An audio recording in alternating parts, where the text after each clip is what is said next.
Found an emergency start function, so it says on page 436, set the parking brake, shift lever to P, that's good, turn the power switch to accessory mode, press and hold the power switch for about 15 seconds while depressing the brake pedal firmly. So let's give that a try.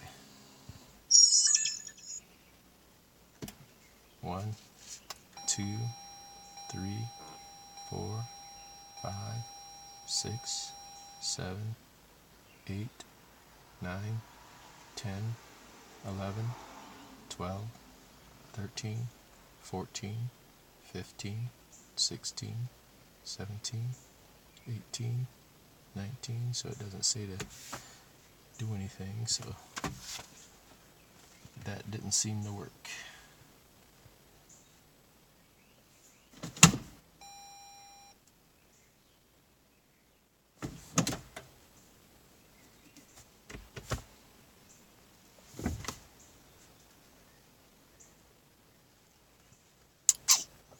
Turn it off.